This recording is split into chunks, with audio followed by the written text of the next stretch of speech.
Live ಕುಲೆಶಿವ್ ಅನ್ನುವಂತಹ Russian film maker experiment ಮಾಡ್ತಾನೆ. ಒಬ್ಬ ಪ್ರಖ್ಯಾತ ರಷ್ಯನ್ ನಾಟಕ ಕಲಾವಿದನ್ನ ಕರೆಸ್ತಾನೆ. ಅವನ್ನ ಕ್ಯಾಮ್ರಾ ಮುಂದೆ ಪ್ಲೇಸ್ ಮಾಡ್ತಾನೆ. ನೀನು ಯಾವ ಭಾವನೆ ಕೂಡ ಹೊರಗೆ ಹಾಕ್ಬಾರ್ದು, ನಾನು ನಿನ್ನನ್ನ ಕ್ಯಾಪ್ಚರ್ ಮಾಡ್ಕೋತೀನಿ ಅಂತ ಹೇಳ್ತಾನೆ. ಕುಲೆಶವ್ ಅದನ್ನ ಕ್ಯಾಪ್ಚರ್ ಮಾಡ್ಕೋತಾನೆ.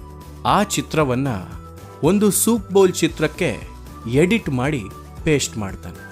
ಈಗೇನ್ ಮಾಡ್ತಾನೆ ಅಂದ್ರೆ, ಏನೂ ಭಾವನೆ ಇಲ್ಲದ ಆ ಚಿತ್ರದ ಜೊತೆಗೆ ಒಂದು ಮಗುವಿನ ಹೆಣದ ಚಿತ್ರವನ್ನ ಜೋಡಿಸ್ತಾನೆ. ಆಮೇಲೆ ಒಂದು ಹುಡುಗಿಯ ಚಿತ್ರವನ್ನ ಸೇರಿಸ್ತಾನೆ. ಆ ಮೂರನ್ನು ವರ್ಗಗಳಾಗಿ ಮಾಡಿ ಬೇರೆ ಬೇರೆ ಜನರಿಗೆ ಅದನ್ನ ಪ್ರದರ್ಶನ ಮಾಡ್ತಾನೆ. ಆ ವ್ಯಕ್ತಿಯ ಜೊತೆಗೆ ಸೂಪ್ ಬೌಲ್ ಇದ್ದಂತಹ ಚಿತ್ರವನ್ನ ನೋಡಿದ ಜನ ಆ ನಟ ಹಸಿವನ್ನ ಎಷ್ಟು ಚೆನ್ನಾಗಿ ತೋರಿಸ್ತಾ ಇದ್ದಾನಪ್ಪ ಅಂತ ಅನ್ಕೊಂತಾರೆ. ಏನೂ ಭಾವನೆ ಇಲ್ಲದ ನಟನ ಚಿತ್ರದ ಜೊತೆ ಮಗುವಿನ ಹೆಣದ ಚಿತ್ರ, ಇದನ್ನ ನೋಡಿದಂತಹ ಜನ ಆ ನಟ ದುಃಖನ ಎಷ್ಟು ಚೆನ್ನಾಗಿ ವ್ಯಕ್ತಪಡಿಸ್ತಾ ಇದ್ದಾನಪ್ಪ ಅಂತ ಅನ್ಕೋತಾರೆ. ಒಂದು ಹುಡುಗಿಯ ಚಿತ್ರಕ್ಕೆ ಈ ಏನೂ ಭಾವನೆ ಇಲ್ಲದ ಚಿತ್ರವನ್ನ ನೋಡಿದ ಜನ ಆ ನಟ ಕಾಮುಕತೆ ಅಥವಾ ಕಾಮವನ್ನು ಎಷ್ಟು ಅದ್ಭುತವಾಗಿ ಸೆರೆ ಹಿಡಿದಿದ್ದಾನೆ ಅಂತ ಅನ್ಕೋತಾರೆ. ಇವೆಲ್ಲ ಆಗಿದ್ದು ಎಡಿಟಿಂಗ್ ಮತ್ತೆ ಪ್ಲೇಸ್ಮೆಂಟ್ ಇಂದ.